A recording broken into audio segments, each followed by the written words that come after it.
जय श्री राधे, जय श्री कृष्ण। सभी सुखी रहें, सभी आनंद में रहें, धन जन से परिपूर्ण हों। हम यही भगवान से हम कामना करते हैं। चलते हैं हम पुनः सुख की खोज की ओर, जो हमारा जन्मसिद्ध अधिकार है। आप हमारा साथ दीजिए, हम भी आपका साथ देंगे। एक दूसरे के सहारे से हम लोग उस ओर चलेंगे जिस खोज में हमने बहुत जीवन व्यतीत किए हैं और व्यर्थ ही वो मानो चले गए हैं। आज उन जीवनों को हम लोग, समस्त जीवनों को सार्थकता देते हैं। जुड़ने का साथ है कि एक क्लिक करेंगे, आप लोग हमसे जुड़ जाएंगे, हम आपसे जुड़ जाएंगे। अकेले तो मैं भी नहीं चल पाऊंगा और आप भी ना चल सकेंगे, इसलिए हम एक दूसरे के सहारे से इस यात्रा को करते हैं। और हमारी यात्रा निरंतरता में बनी रहे, अधिक से अधिक संग बना रहे, तो हो सकता है कि हम भटके नहीं। यात्रा हमेशा बहुतों को ही करनी चाहिए, कम से कम 2 व्यक्ति तो हों, हम और आप तो हों कम से कम। इस यात्रा में मैं अकेला थक जाऊंगा, जब थकूंगा तो आपसे सहारा मांग लूंगा, और आप जब थकोगे तो मैं आपका सहारा बन जाऊंगा। इसलिए ये मोबाइल का हमारा जो माध्यम है, इसको आप लोग अपने में अंकित कर लें। आप इसमें सहभागी हो जाएं, आप लोग इसमें सहभागी हो जाएं, आप सहजता से जुड़ जाएं। फिर देखते हैं हम चलते।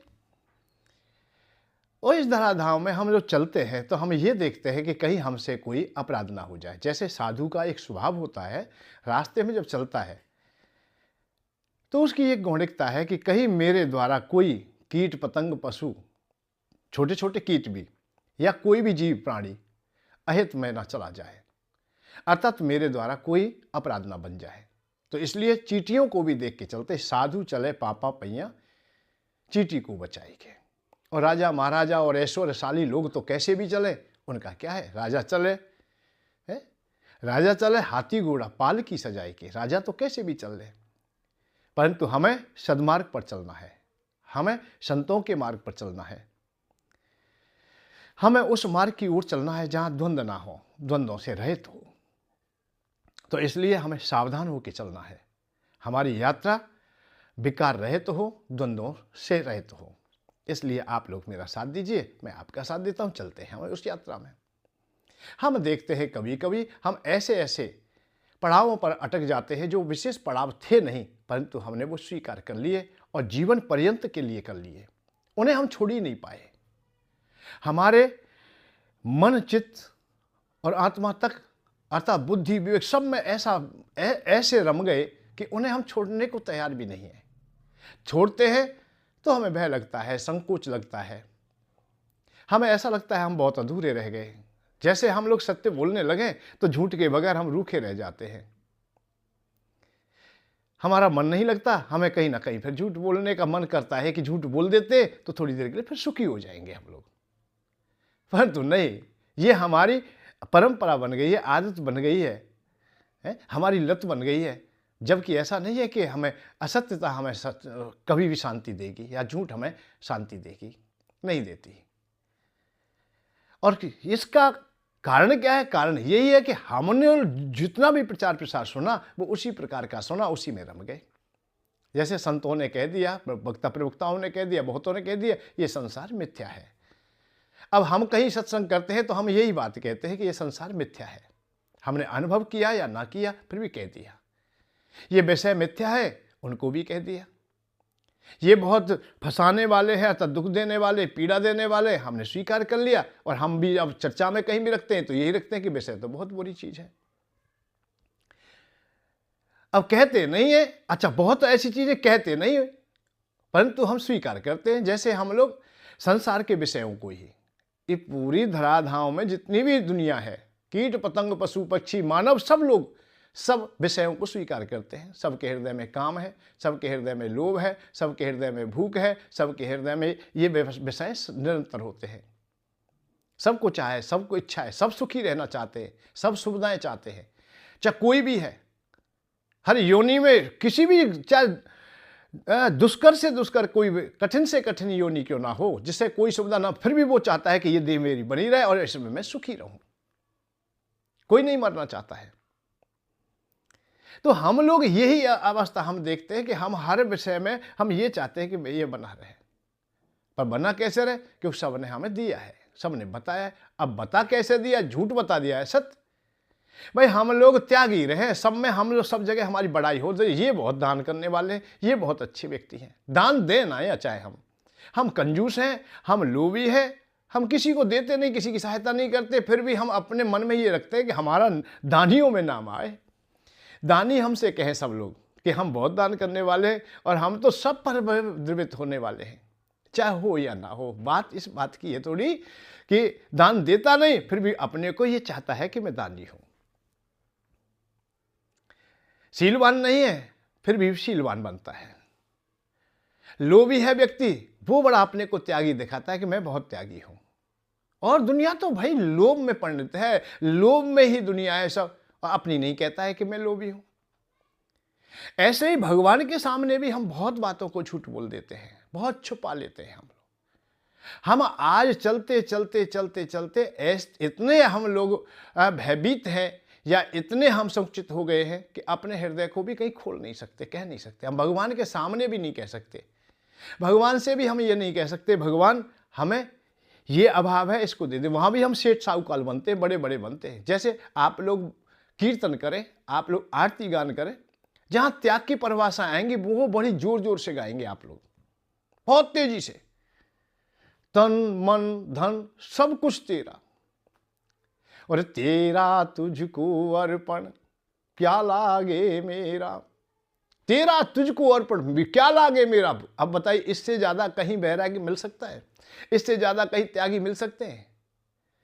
तन भी तेरा है, मन भी तेरा है, मन भी तेरा है, धन भी तेरा है, सब कुछ तेरा है, और ये सब कुछ मैं दे रहा। वो मेरा, यहां तक इतना त्यागी है कि ये एहसान भी नहीं करना चाहता है कि ये मेरा नहीं है, जिससे कि मैं ये कहूं कि मैं दान कर रहा हूं कि ये मेरा नहीं, सब कुछ तुम्हारा ही है।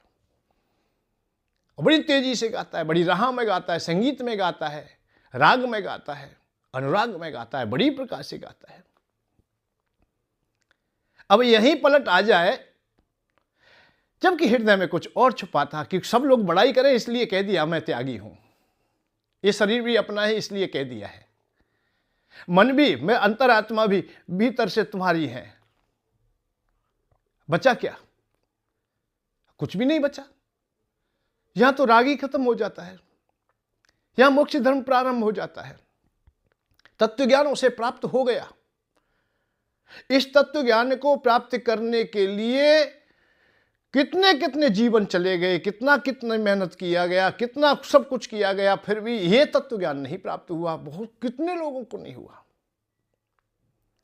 अष्टावक्र महामुनि केवल जनक जी को यही समझाते हैं कि तेरा कुछ भी नहीं, ना तम विप्र आदि को वर्णो, ना सक्र गोचरो, असंगो असी निराकारो, सर्व साखी सुखी भव। ना तेरा कोई संग है, न तू कोई आश्रम वाला है, न तू क्षत्रिय वैश्य है, तू असंग है, संग है ही नहीं। ये सोच करके तू बैरागी हो जा, अर्थात आनंद में डूब जा, मोक्ष वाला हो जा। कर्तासी न भोक्तासी, मुक्ति एवासी सर्वदा, न करने वाला है न भोगने वाला है, तू मुक्त है और मुक्त हो जा।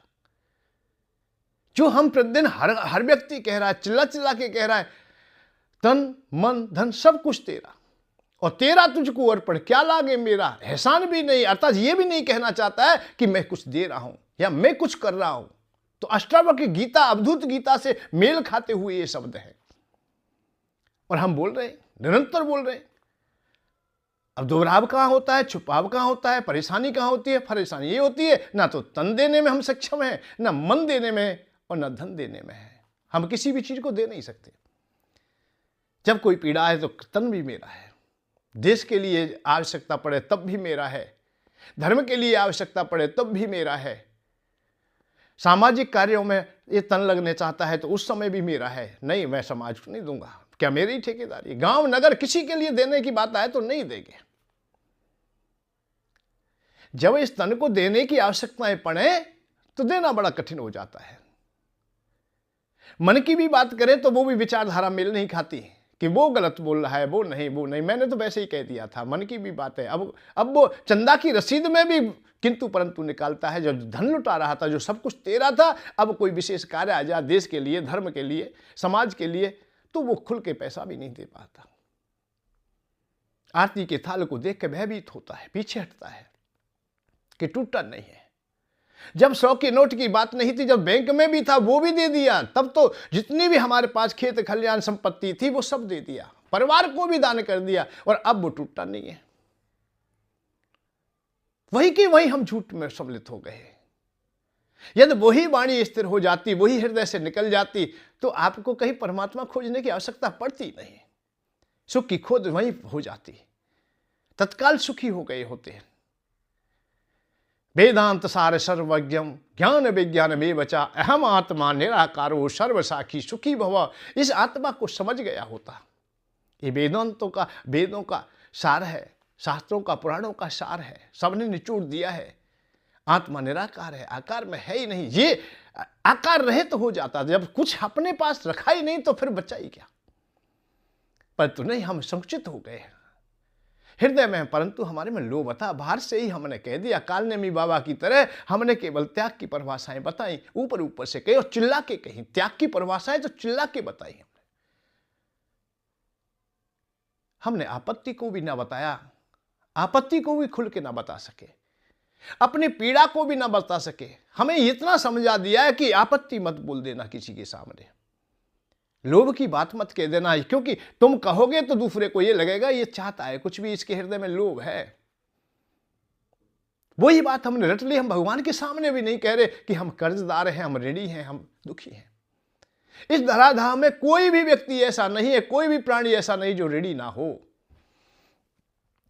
पर हम चिल्ला के नहीं कह सकते बाबा हम ऋणी हैं, हे प्रभु हम ऋणी हैं, ऋण से मुक्त करो। चिल्ला के किभा के दिखा दो किसी को, बह रहता है, पत्नी ना सुन ले, नई नई बहू आई है वो ना सुन ले कि ये तो ऋणी है और तो कर्जदार है। ये तो अड़ोसी पड़ोसी ने सुन लिया था, अरे कर्जदार है, चिल्ला चिल्ला के कह रहा है, अब तो रोता है चिल्ला चिल्ला के, जब तो बड़ा फूला फूला चिल्ला, और भगवान से पैसा मांगता है। अब बताइए, सत्य बात तो ये कि भगवान से ना मांगे तो किससे मांगे। परंतु हमें ऐसा बना दिया कि हम भगवान से भी ना मांग सके। हम दुनिया के सामने तो सेठ साहूकार बनेंगे, क्योंकि वहां भी अपनी कमजोरी ना बता सकेंगे, क्योंकि हमारी परिभाषाएं इतनी मजबूत कर दी गई, झूठ की परत पर परत चढ़ा दी गई कि वो अब खंडित नहीं होती है, वो हमसे अलग होती ही नहीं। जबकि हम ऋणी थे, हम बगैर ऋण के तो जीवन भी नहीं पाया। हम पैदा होते ही हम ऋणों में परिणत हो गए, माता पिता के ऋणी हो गए जिन्होंने हमें पैदा किया। हम देवों के ऋणी हो गए, गुरु के ऋणी हो गए, हम प्रभु के ऋणी हो गए, पृथ्वी के हर तत्व के ऋणी है हम, वायु देवता के भी ऋणी, हम देवी माँ के, पृथ्वी माँ के भी हम ऋणी है, हम जल देवता के भी है, वायु देवता सबके हम ऋणी है, पितृगणों के ऋणी है, हम लोग देवताओं के ऋणी है, ऋषियों के ऋणी है, हम किसके ऋणी नहीं है। और इसके अलावा यह संसार में भी हम लोग देखते हैं, भौतिकता में भी ऋणी हम देखे जाते हैं। अब आप ना माने अलग बात है, बैंक का लोन है तुम्हारे पास, घर का लोन है, किसी का लोन है, अड़ोसी का, पड़ोसी का, उधारी का, कुछ ना कुछ तो है। अधिक से अधिक लोगों को देख रहा हूं, बड़ी बड़ी फैक्ट्री कंपनी वाले वो भी सरकार से लोन लिए बैठे हैं, बड़े बड़े जागीरदार हैं, जमींदार हैं, वो भी लिए बैठे हैं, क्रॉप लोन तो कर ही लेते हैं कम से कम। कहीं ना कहीं ऋणी तो है हम लोग।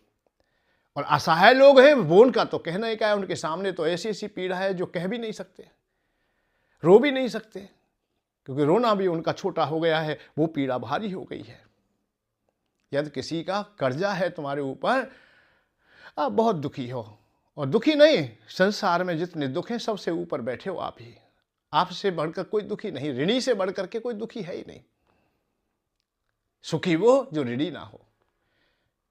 गीता जितना भी प्रवचन करती है, भगवान कृष्ण कहते हैं, वो यही कहते हैं तुम ऋणी ना रहो। अभी तुम ऋणी हो, बैराग की बात कर रहे हो अर्जुन, अभी तुम्हारे कर्तव्य पूरे ना हुए, अभी कर्तव्य अधूरे हैं, हृदय में तुम्हारे ये वेदना भी है, और तुम स्वयं भी जानते हो जिस वेदना के कारण तुम 13 साल से जलते आए हो, उस अग्नि को तुम बुझी हुई मान रहे हो। अरे बुझी नहीं है, थोड़ी देर के लिए शांत तो हो गई है, पर बुझी नहीं है, वो प्रज्वलित हो जाएगी। जब तक पूर्ण रूपेण वो अग्नि शांत ना होगी, तब तक आप बैरागी नहीं हो सकते। इसलिए आप बैराग की बात मत करो, इस समय तो राग की बात करो, कर्तव्य की बात करो, निज कर्म की बात करो, जिससे कि तुम्हारा जीवन चल सके, अच्छी प्रकार से रह सके। इस लोक में भी तुम्हें सम्मान मिले, परलोक में भी तुम्हारा आदर हो। ये बैराग की बात तो ना तो तुम्हें यहां सुख दे रही है ना वहां दे रही है, यहां भी दुत्कार देगी वहां भी देगी।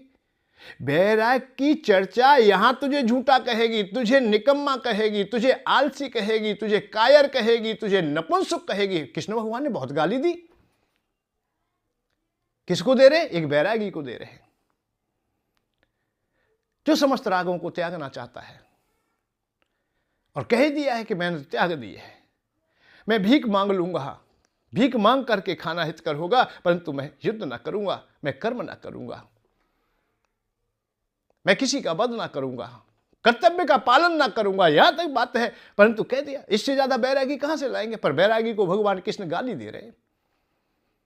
तो बड़ी बड़ी बातें तो करता है, पंडितों जैसी बातें कर रहा है, पर पंडित नहीं तो मूर्ख है, तो कायरता को बढ़ावा दे रहा है। आज जो तेरा सम्मान करते हैं, कल तेरा वो अपमान करेंगे। उस समय की अवस्था में तू अपने इस बैराग को छुपा ना पा सकेगा,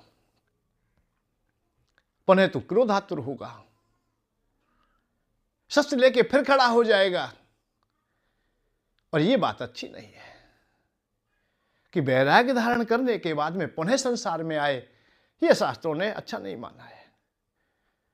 बैराग के लिए उस दिन जाना जिस दिन कर्तव्य पूर्ण हो जाए, जिस दिन तुझे संसार के ऋण से मुक्त हो जाए, उस दिन जाना। माता पिता का ऋण दूर हो जाए, देवताओं का ऋण दूर हो जाए, पितृगणों का ऋण दूर हो जाए, समाज का ऋण दूर हो जाए, धरती मां का ऋण दूर हो जाए। अपनी उधारी यहां लई है और लेना देना हुआ है, उसे भी तू समाप्त कर, तब तो तू बैराग की ओर जा, कोई परेशानी नहीं। हिसाब किताब किया नहीं और भागने की बात कर रहा है, नहीं भागने दूंगा तुझे। भगवान कृष्ण को 17 पड़ाव लग गए, 17 पड़ाव लग गए, 17 अध्याय गीता जी के यही बताने में लग गई, तू अपने कर्तव्यों का पालन कर, तेरे कर्तव्य अभी अधूरे हैं। यदि कर्तव्य पूरे हो गए होते, भगवान कृष्ण नहीं रोकते। बहुत बड़ी बात कही थी अर्जुन ने, जिसकी काट बड़ा कठिन काम था, कि मैं तो भीख मांग लूंगा, क्योंकि वैराग्य रूपी आरी चला दी, वैराग्य रूपी शस्त्र छोड़ दिया। वो तो माधव जैसा ना हो तो कौन रोक पाता, क्योंकि वैराग्य की तो कोई काट ही नहीं, जिसे कुछ चाहिए ही नहीं। जो कह रहा है मुझे कुछ चाहिए ही नहीं, तो उसका क्या बंधन है भाई? शरीर भी नहीं चाहिए, मान नहीं चाहिए, भूख प्यास को भी त्यागने की बात कह रहा है, मान अपमान को त्यागने की बात कह रहा है, अपने पराये को त्यागने की बात कह, सब कुछ त्यागने की बात कह रहा है। मुझे त्रिलोकी का शासन भी नहीं चाहिए, यहां तक कह दिया मुझे त्रिलोकी का राज्य भी नहीं चाहिए, मुझे चाहिए केवल शांति, अर्थात वैराग्य। अब बताओ ऐसे व्यक्ति को कौन रोक पाए? परंतु माधव ने उन्हें रोका, चाहे कठिनाई रही होगी, 17 पड़ाव लग गए उन्हें रोकने में, पर रोका। अधूरे को शांति का मार्ग नहीं मिलता। अर्जुन अधूरा बैरागी था, असमय का बैरागी था, कर्तव्य विहीन बैरागी था, ऋणी था और बैराग की बात कर रहा था। ऋण था भाइयों का, ऋण था या समाज का, सबका। आताताइयों का वध की जिम्मेदारी उसने ली थी, उसे बंदूकें दी गई थी, बड़े बड़े शस्त्र दिए गए थे, देवराज इंद्र के द्वारा शस्त्र दिए गए, भगवान शंकर के द्वारा दिए गए, और भाइयों की आशा भी थी, इसलिए वो ऋणी था। किसी को तुमसे आशा है और तुमने आश्वासन दिया है किसी को, और तुमने भी संकल्प लिया है कि मैं निश्चित आपको अमुक वस्तु दे दूंगा, और उसे ना दे तो आप ऋणी हैं उसके।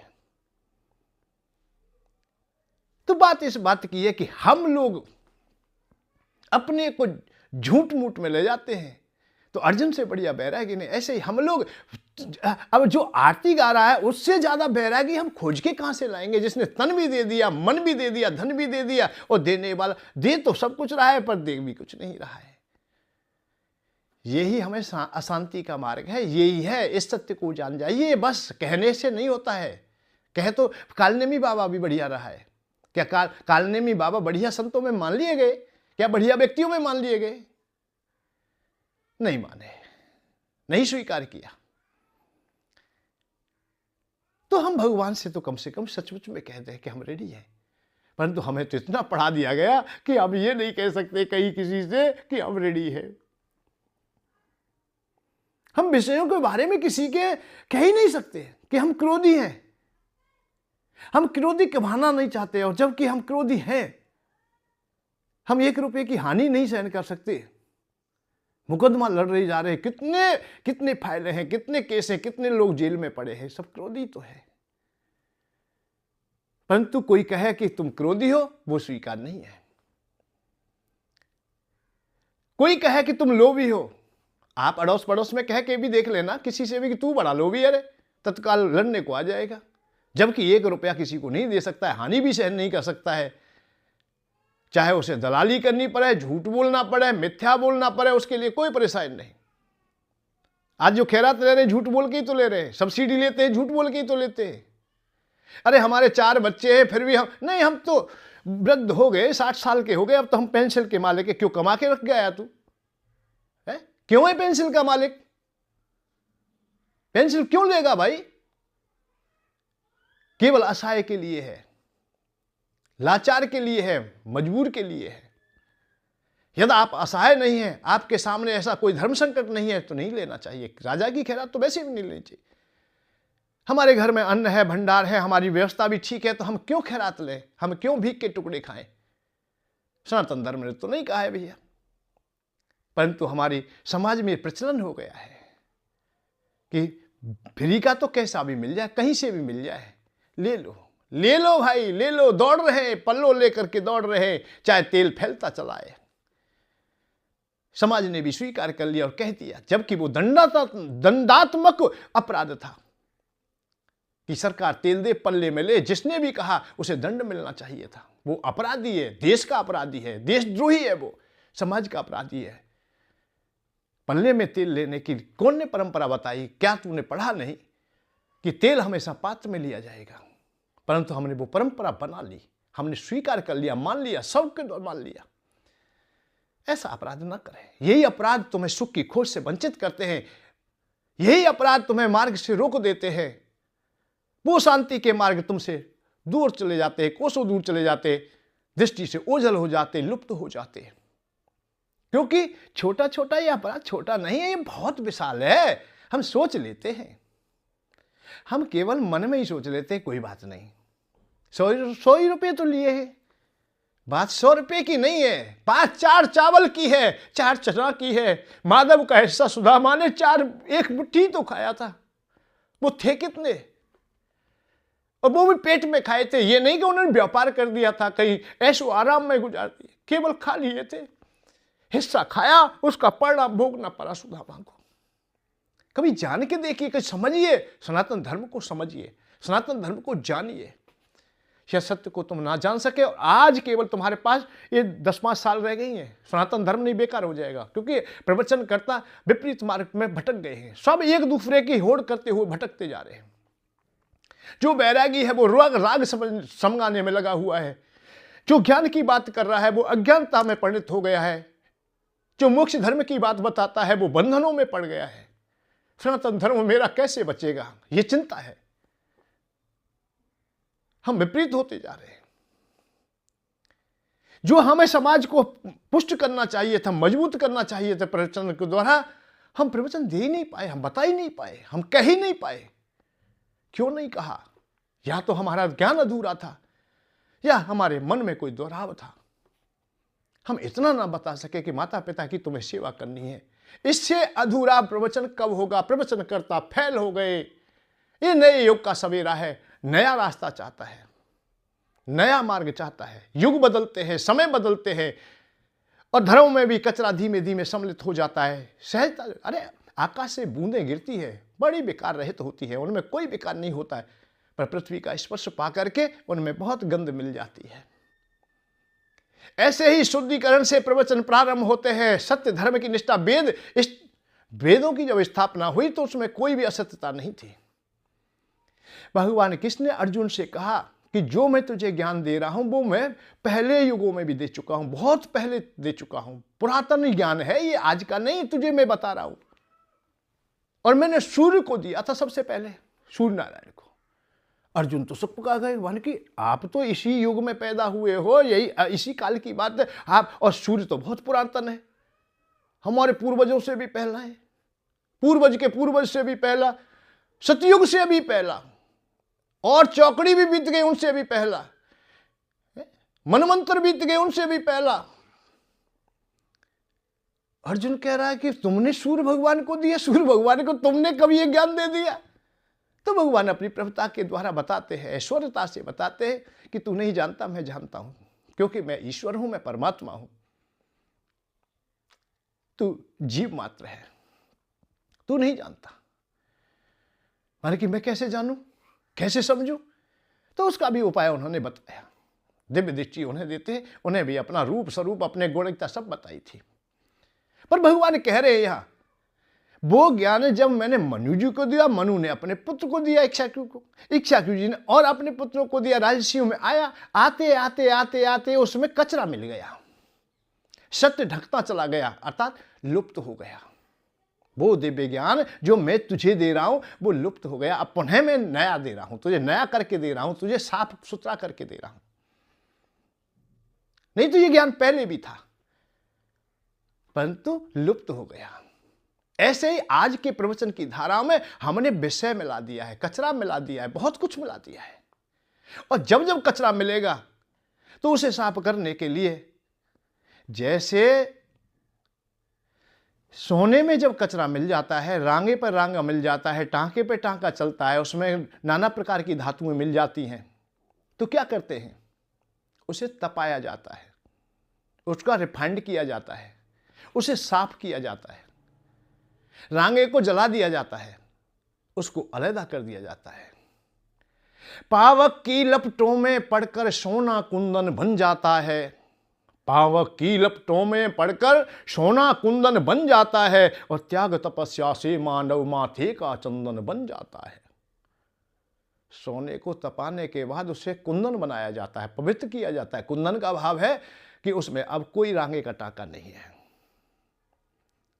जब तक उसमें रांगा था तब तक वो कोई ना कोई आकृति थी, अब कोई आकृति नहीं, अब तो चैतन्य आत्मा हो गई है, परम पवित्र हो गई है। ऐसे ही वाणी जिस दिन पवित्र होगी हमारी, कब होगी? जब इसे तपाया जाएगा। तपेगा किससे? कि सत्य की अग्नि से। इसमें जलेंगे कौन? असत्यता के टांके। हमने काम को मिला दिया है, काम मैं वाणी बोल रहे हैं हम, लोभ मैं वाणी बोल रहे हैं हम, आसक्ति लेके बोल रहे हैं, वैराग्य में भी हम राग लेके बोल रहे हैं। वैराग्य की चर्चा तो की, पर आश्रम का निर्माण हमने चाह बना रखी है। त्याग की परिभाषाएं बताई, पर चंदा लेने की मन में हमने कामना रखी सदैव कि ज्यादा से ज्यादा धन इकट्ठा हो जाए। ज्ञान की चर्चाएं की, पर हम स्वयं ना ज्ञान पा सके, हम स्वयं अज्ञानता में डूब गए। हम मोक्ष की चर्चा करने में बैठ गए, परंतु हम लोग मोक्ष ना पा सके, हम बंधनों में बंध गए। इस सत्य को जब तक हम साफ ना करेंगे, ऐसा नहीं जान सकेंगे। असत्य को तो हटाना पड़ेगा। आज के प्रवचन में ना जाने कितना कचरा मिल गया है कि हम भगवान से भी झूठ बोलते हैं। तन मन तेरा, और दिया कुछ नहीं, कोई दे ही नहीं रहा है। इसलिए हम लोग भगवान के सामने अपनी पीड़ा को भी छुपा जाते, बड़े बड़े बनते, हम सेठ साहूकाल भगवान के सामने भी बनते। कोई चिल्ला के, तो आपने देखा होगा, ओम जय जगदीश हरे, स्वामी जय जगदीश हरे, बड़ी तेजी तेजी से बोलते हुए देखे होंगे। परंतु किसी को देखा है, हे भगवान मैं कर्जदार हूं, मुझे ऋण से मुक्त कर दो? कोई चिल्ला चिल्ला के देखा है? हे भगवान मैं कामी हूं, मुझे काम से मुक्त कर दो। मैं लोभी हूं, मुझे लोभ से मुक्त कर दो। मैं क्रोधी हूं, मुझे क्रोध से मुक्त कर दो। कहीं नहीं मिलेंगे तुम्हें बोलते हुए, जबकि ये विषय थे, ये इच्छाएं थी। हम ऋणी वाले भी कमजोर बन, देखे जो खैरात मांग रहे हैं, भाई कर्जदार है और वो भिखारी है, अधूरे हैं, वो भाई असहाय हैं, वो लाचार हैं, जो खैरात ले रहे हैं सरकार से, चावल दाल लेते हैं, जो खाते हैं, और वो थोड़ी देर के बाद इतने ऐंठ जाते हैं, गोलगप्पे की तरह फूल जाते हैं। हमसे बड़ा तो कोई भी नहीं, हमारा कुल तो बहुत ऊंचा है, हमारा कुल, हमारे दादा परदादा तो राजा महाराजा थे। हम इस वंश से संबंध रखते हैं, हम वो पंडित जी हैं, हम वो आचार्य हैं, उस संबंध रखते थे। हा हा हा, हम लोग वो क्षत्रिय थे। अरे तू काहे का वंश वाला है, तूने वंश का ध्यान नहीं रखा, तूने खैरात की लेन में खड़ा हो गया। हाथ होते हुए तेरे, दिमाग होते हुए, बुद्धि विवेक सब कुछ होते, और घर में राशन भरा हुआ है, फिर भी तू खैरात की लेन में खड़ा हो गया और बाहर आके अकड़ रहा है, अपने को बड़ा बताता है कि मेरे पास गाड़ी है, मेरे पास घोड़ा है, मेरे पास मोबाइल है, मेरे पास संपत्ति है, मेरे पास खेत खलियान है। ऐसा कहता रहा, तुझे संकोच नहीं लगता? झूठ क्यों बोलता है भाई? या तो वो झूठ है जो खैरात लिया है तूने, या ये झूठ है जो तू कह रहा है कि मैं बड़ा आदमी हूं। तो कहां शांति मिलेगी? हम अशांति में खो जाएंगे। ना हम धर्म के रहे और ना ही हम संसार के, हम किसी काम के ना रहे, ना इस लोक के रहे ना परलोक के रहे। हम कीट पतंग पशु पक्षी बन के रह गए। अरे यश कमाओ, विद्या कमाओ, यश कमाओ, विद्या पाओ, तप कीजिए, ज्ञान अर्जित कीजिए, कुछ तो करिए भाई, समाज के लिए कुछ तो दीजिए, देश के लिए कुछ तो दीजिए, धर्म के लिए कुछ तो कीजिए। ऐसा न विद्या तपो न दानम, ज्ञानम न ध्यानम, गुणो न धर्म। ज्ञानम न, ज्ञान भी नहीं है, शीलवान भी नहीं है, गुणवान भी नहीं है, बलवान भी नहीं है, और वैसे ही मिथ्या बाणी बाणी से बोल रहा है। भाई बनावटी को ज्यादा सम्मान नहीं मिला है कभी, ना रावण को मिला, ना कालनेमी को मिला, ना किसी को मिला। और जबकि वो बड़े अच्छे विद्वान बन के गए हैं। पुल खुलने में देर थोड़ी लगेगी। रावण का पता चल गया चोर है, कालनेमी का पता चल गया धोखेबाज है। तो आप लोगों ने कैसे विश्वास कर लिया है, हम लोग कैसे विश्वास कर लें कि हमारी पोल नहीं खुलेगी किसी दिन? हमारी भी खुलेगी, निश्चित खुलेगी। बहुत जेलों में पड़े, बहुत चक्की पीस रहे, बहुत नाना प्रकार के द्वंद्वों में पड़े हैं, या आपत्ति काल पे आपत्ति आएगा तो वो सब कुछ आएगा।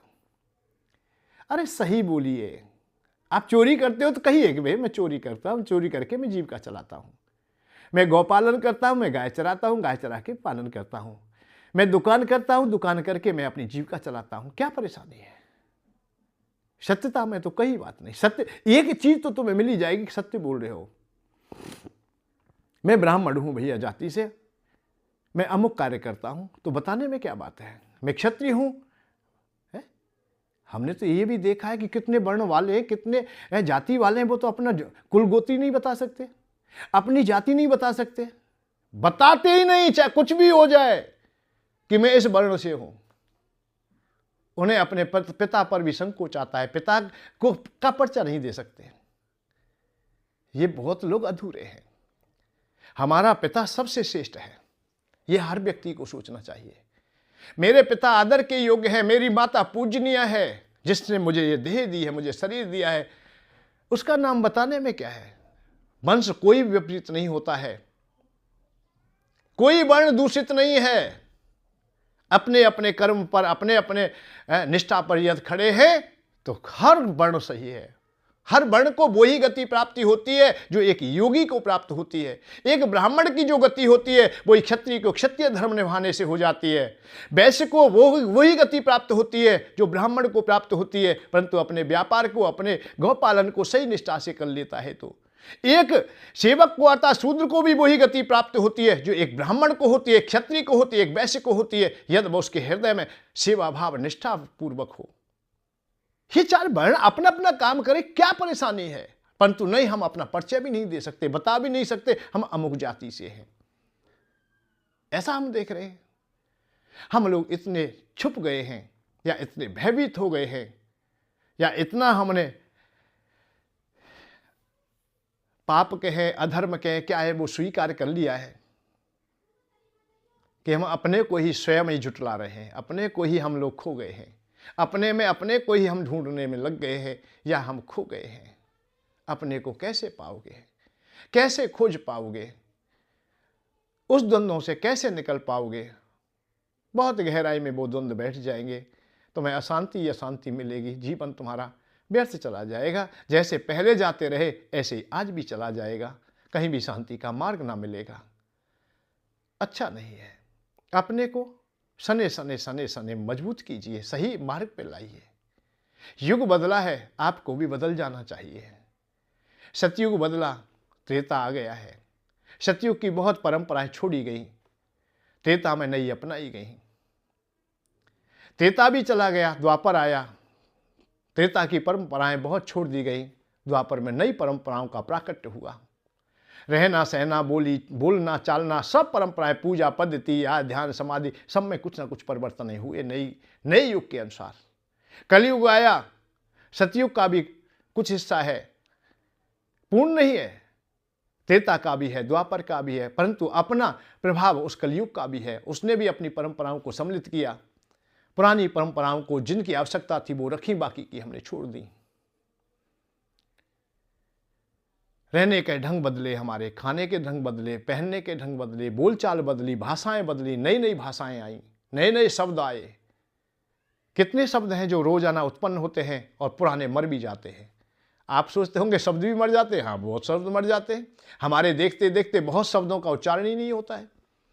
जो हमने बचपने में जो शब्द देखे थे, जिन वस्तुओं को हम उन शब्दों के द्वारा उन्हें पुकारा करते थे, आज हम उन शब्दों को उच्चारण में लाते ही नहीं। वो प्रणाली खत्म हो गई, कार्य प्रणाली भी बहुत खत्म हो गई, इधर से उधर हो गई। तो भाई इस धर्म की सत्संग की बेला में भी कोई बहुत कचरा ऐसा हो गया है, वो सत्संग का हम सतयुग का धर के बैठे और आज काम में नहीं आ रहा है, युग के अनुसार नहीं आ रहा, या समय के अनुसार नहीं आ रहा, या उसकी आवश्यकता ही नहीं है, परंतु हम ढोए चले रहे सतयुग की बातों को भी, त्रेता युग की, द्वापर की भी। और आज जहां काम नहीं है वहां उन्हें हम दे देते हैं, हम उठा करके उन्हीं को बरसा देते हैं। सतयुग में ये प्रवचन थे कि ज्ञान वैराग्य की बात चर्चा कीजिए, मोक्ष धर्म की बात कीजिए। हम उन्हीं बातों को आज भी सबके सामने रख देते। चर्चा तो करते हैं हम लोग, पर चर्चा की जो गहराई थी सतयुग में, उससे हम दूर हो गए। वो हमारे पास नहीं है, ना तो वक्ता के पास में रही और न श्रोता के पास में रही, परंतु बता दिया गया, बात तो यही सुननी पड़ेगी। और ये वक्ता को भी बता दिया, तुझे भी यही बात कहनी पड़ेगी। मन की बात आप भी किसी के सामने मत कहना, मन की बात मैं भी ना कहूंगा। हम भी झूठ बोलेंगे, तुम भी झूठ सुन लेना, और दो तुम ताली बजाना, हम भी मुस्कुरा देंगे, दोनों खुश हो जाएंगे। झूठी बातों पे हंसना, झूठी बातों पर। सूरज पर प्रतिबिंब अनेकों और भरोसा रातों पर, नैन हमारे सीख रहे हैं हंसना झूठी बातों पर, हंसना झूठी बातों पर। हमारे नैन हंसना भी हम झूठी बातों पर। ये झूठी बात है, ताली फिर भी बज गई ना। बैरागमा चाहिए था, वो भी मुस्कुरा रहा है, और जो सुन रहा है उसे भी नहीं चाहिए था, वो ताली बजा रहा है। भाई वाह, बहुत गुरुजी ने बहुत बढ़िया बात कही, बहुत अच्छी बात कही, पर उसका कोई भी लाभ ना मिला, क्योंकि धरातल पर उतरा ही नहीं। जितना राग बैराग बोला गया उतना ही रागी होता गया, राग में परिणत हो गया। गुरुलोभी शिष्य लालची, दोनों खेले दाव, दोनों ही अब लोभ में परिणत हो गए। वो चंदा मांगने में हो गया है तो वो देने में हो गया है। वो देना नहीं चाहता है इसलिए लोभ है, वो तो देना नहीं चाहता इसलिए लोभ है, और वो लेना चाहता है इसलिए लोभ है। दोनों लोभी हो गए। क्या फायदा हुआ? तो सतयुग की बात को सतयुग में ही रहने देते भाई, कलयुग की बात है तो कलयुग में कर लेते हैं। आज देश की रक्षा कैसे होगी ये देखना है। अब आज लाठी लेकर के हम चलने लगे और देश के बॉर्डर पर खड़े हो जाएं तो कैसे काम चलेगा भाई? जैसा युग आया है ऐसे ही शस्त्रों के द्वारा आज अपने बॉर्डर की रक्षा होगी, अपने देश की रक्षा होगी। अब तीर तलवार से नहीं होगी, लाठियों से नहीं होगी, गिलोल लेके चले जाएं कि हम दुश्मन को मार देंगे, नहीं, अब इससे काम नहीं चलेगा। जैसा युग आया ऐसा ही हमने शस्त्र को भी परिणत कर दिया। जैसा युग आया ऐसे ही वाहन हमने पैदा कर लिए। कलयुग आया तो कली के जो यंत्र हैं वो तैयार कर लिए। आज हम गाड़ी में बैठ के चलते हैं, एसी में चलते हैं हम लोग, वातानुकूल में चलते हैं हम लोग, थोड़ी देर में बहुत बड़ी यात्रा कर लेते हैं। आज गधा घोड़ों से चलते हैं तो फिर कैसे काम चलेगा भाई? आज गधा घोड़ा और काट की गाड़ियों से हम चलते तो कैसे काम चलते? पैदलों से कैसे काम चलता? नहीं चल पाता। युग बदला, युग के अनुसार हमने शस्त्र बदल दिए। आज देश हमारा मजबूत क्यों है? क्योंकि उसके पास में संसाधन है। कब के? गाड़ी बैल हैं क्या? नहीं, आज का युग के अनुसार मशीनरी हमारी बहुत बड़ी है। आज हमारे पास में ब्रह्मास्त्र तक है, हमारे पास एटम बम है, सब कुछ है हमारे पास। कि युग के अनुसार जो अपनाना चाहे बदलना है वही ठीक रहता है। तो हमें प्रवचन की धारा में भी सत्यता को सम्मिलित कर देना चाहिए। आज वो मांग है। और सत्यता एक बात बताए आपको, अहिंसा में ही सत्यता नहीं है, हिंसा में भी सत्यता है। अरे सत्य बोलना तो सत्य है, सत्य स्वीकार करना तो सत्य है। भाई मैं अपने को ये कहने लगूं भाई मुझे आवश्यकता है धन की, इसमें झूठ क्या है भाई? ये सत्य है ना। जो मुझे आवश्यकता है, मुझे भूख लग रही है, मैं भोजन मांगने लगूं तो इसमें झूठ क्या है? ये तो सत्य है। तो इस सत्य को कहने में क्या परेशानी है? हमने परंतु इसी सत्य को छुपाया। कोई पूछ रहा है कि भैया रोटी खाओगे? नहीं नहीं, खा के आए। सबसे पहले वो झूठ बोलता है, मैं खा के आया हूं। और सुनाओ भैया कैसे हो तुम? मैं बहुत सुखी हूं, बड़ा आनंद में हूं। जबकि वो दुखी है, टूटा हुआ है, ऋणी है, कर्जदार है, बिटिया का संबंध बिगड़ रहा है या कर नहीं पा रहा है, बहुत चिंतित है, जीविका के साधन नहीं चल रहे, व्यापार में घाटा जा रहा है, खेती नष्ट हो रही है, भीतर से टूटा पड़ा है, फिर भी कह बहुत अच्छा हूं, ठीक हूं। मेरा कहने का मतलब है कि वो झूठ बोल रहा है। अरे सत्य बोल दे भाई, मेरा घाटा जा रहा है, मेरे व्यापार में हानि है, मैं ऋणी हूं, भूख लग रही है भैया, मुझे भूखा हूं मैं। जब भोजन की वो पूछ रहा है तो उसे सत्य में कहने में क्या है? परंतु नहीं, हमने परंपरा बना दी है कि सत्य झूठ बोलना भाई। अब ये तो बताने वालों का ही कहीं ना कहीं होगा भाई, इतनी बात नहीं तो ऐसा तो नहीं कोई दृढ़ता में आता कि हम भूखे हैं और फिर भी कह रहे हैं कि हम झिके हुए हैं, हम दुखी हैं फिर भी कह रहे हैं हम सुखी हैं। तो ये किसने सिखाया? ये खोज करनी पड़ेगी, ये बात सिखाई किसने? ऐसे कैसे बोल दिया भाई? ये झूठ क्यों बोला? झूठ बोला तो उसको सत्यता में ला देना चाहिए। कोई संकट, धर्म संकट, तुम्हारे हनुमान जी के सामने धर्म संकट था, इसलिए विप्ररूप उदाहरण किया कि कहीं ऐसा ना हो लंका में कोई हमारे साथ में छल ही हो रहा हो। भवन एक पुण्य दी के सुहावा, जब सब पूरे लंका को देख लिया, कहीं भी सीता जी के खबर नहीं मिली या संदेशा नहीं मिला है या देख नहीं पाए हैं, खबर नहीं ले पाए। और लंका में देखा कि वहां घरों विचित्र थे सब। ऐसे तुलसी बाबा ने तो मंदिर कहा है उनको, मंदिर मंदिर प्रतिकर शोधा, देखे जहां तहां अगणित योधा, गए दशानन मंदिर माई। रावण के घर की ओर गए, मंदिर की सबके घर में गए, सबको मंदिर कह दिया है बाबा ने। ये अलग बस है, किसी दिन बताऊंगा मंदिर किसे कहते हैं। तो भवन एक पुण्य दी के सुहावा, हरि मंदिर ता बनाओ, रामा यदि अंकित ग्रह शोभा वर न जाए, और नव तुलस का वृंद ता देख इसका प्राय। हनुमान जी ने देखा कि ये तो अलग प्रकार का है भाई। इतने जहां हजारों घर ऐसे देखे हैं उन्होंने, पर ये घर अलग तरीका का कैसे? कहीं छल तो नहीं है? तो अपने को थोड़ी देर के लिए छुपा ले तो कोई बात नहीं, पर थोड़ी देर में ही जब पता चल गया कि यहां छल करने वाला कोई भी नहीं है, झूठ नहीं बोला जाता है, तो अपने को नहीं छुपाया, साथ के साथ उन्होंने खोल दिया, भैया मैं तो बानर हूं। सुनो विभीषण प्रभु की रीति, करें सदा सेवक पर प्रीति, कहो कवन में कर्म परम कुलीना, कपि चंचल सब ही विद, कपि हूं मैं, बानर हूं मैं। सब बात बताई उन्होंने, एक बात नहीं छुपाई। ये नहीं कहा है अब बताओ आज की तरह जाति छुपाई जाती तो हनुमान जी तो वहां बानर बनते ही नहीं है। बानर तो पशु योनि में चले गए हैं, और अच्छा पशु भी नहीं माना जाता है बानर को। ये हनुमान जी के कारण ही पूजा जाता है, नहीं तो उद्दंड है ये तो।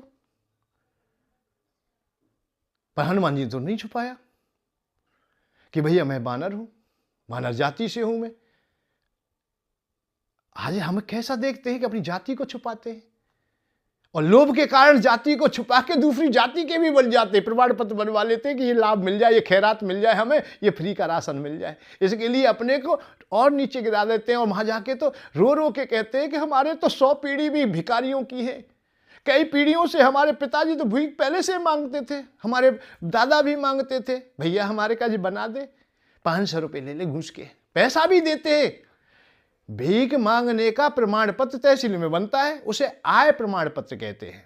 भीख मांगने का प्रमाण पत्र पैसों से लिया जाता है, अपना परिचय, अपनी जाति को। हनुमान जी ने नहीं छुपाया, इधर विभीषण जी ने नहीं छुपाया, दोनों ने नहीं छुपाया, दोनों ने अपनी अपनी बात स्पष्ट कही। हनुमान जी चाहते अपने को छुपाते कि भाई यहां पता नहीं, और वो सामने वाला जब परिचय भी हुआ तो पता चला कि वो मंत्रिमंडल में ही है रावण के में, फिर और पता चला कि रावण का ही भाई है। अब कैसे भरोसा किया जाए? परंतु नहीं, सच्चाई रखी सामने। बीवी संजय ने भी अपनी सच्चाई रखी, उन्होंने भी नहीं छुपाया। जहां छुपाव खत्म हो जाते हैं वहां सुख की खोज प्राप्त होती है। दोनों सुखी हो गए, दोनों के हृदय के द्वंद्व मिट गए, दोनों को वो आनंद आ गया। एक प्रभु के कार्य करने में सफल हो गया, एक प्रभु को पाने में सफल हो गया। हम छोटी छोटी बातों पे झूठ बोलते हैं और हमें पता भी नहीं होता, हम पश्चाताप भी नहीं करते कि हमने झूठ बोल दिया है।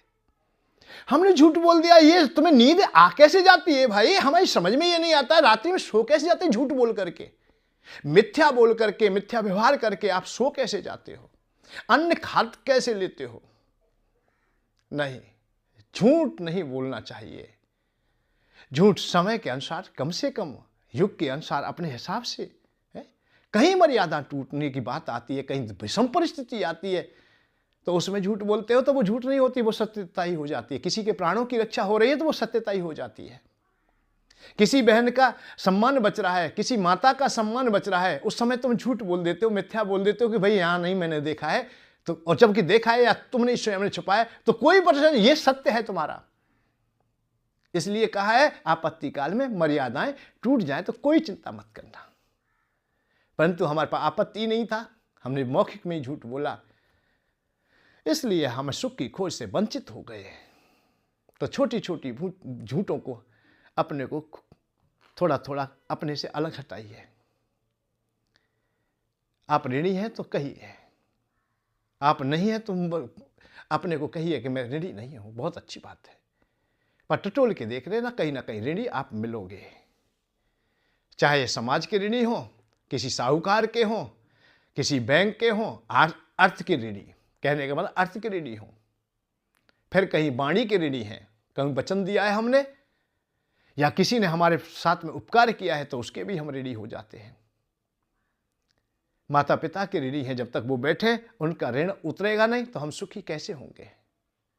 और ऋणी व्यक्ति तो कभी सुखी नहीं होता है।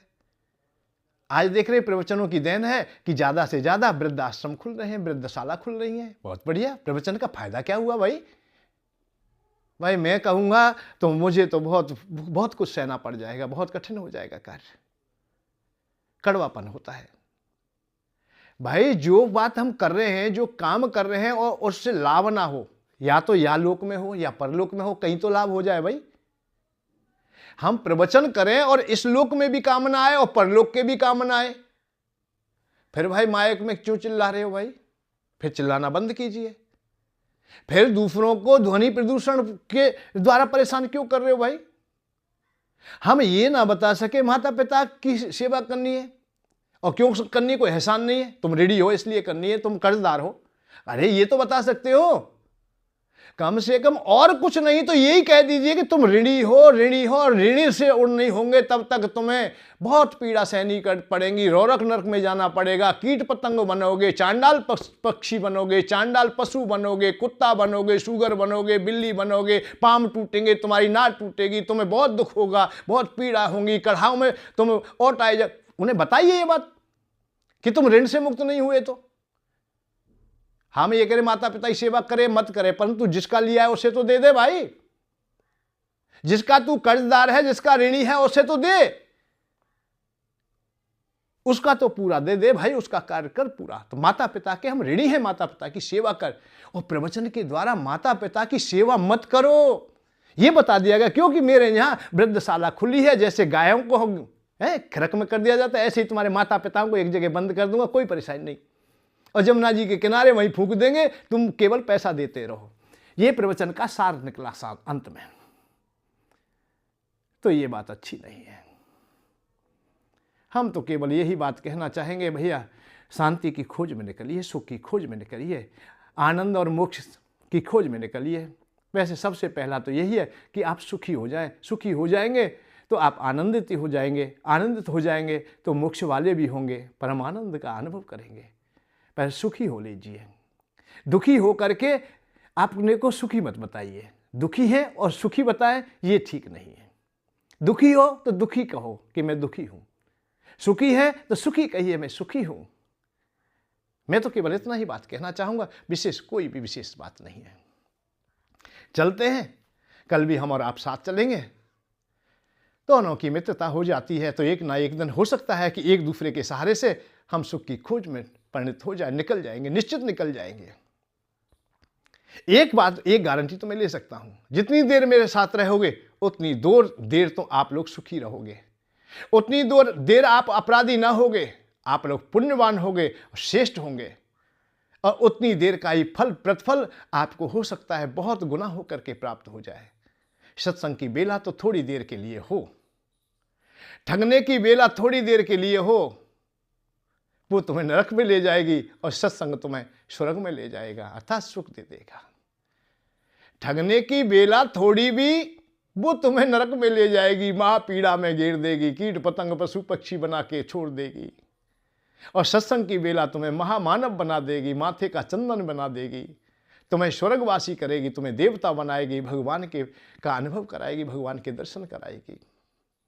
एक घड़ी आधी में पुनः आद, तुलसी संगत साध की, हरे कूटे अपराध संग कीजिए। संग का मतलब है सत्संग का, सत्संग का मतलब है सत्य का, कुछ सत्य को जानने का प्रयत्न कीजिए। छोटी छोटी बात ये ना कहे कोई भी कि दुश्मन छोटा होता है, जहर छोटा होता है, नहीं नहीं नहीं, ये छोटी चीज़ नहीं होती। ऋण छोटा होता है, नहीं होता है, ये बहुत विराट हो जाते हैं। तो छोटी झूठ बड़ी झूठ हो जाएगी, छोटा पाप बड़ा पाप हो जाएगा, छोटा अपराध बड़ा हो जाएगा, छोटी मिथ्या बड़ी हो जाएगी, है।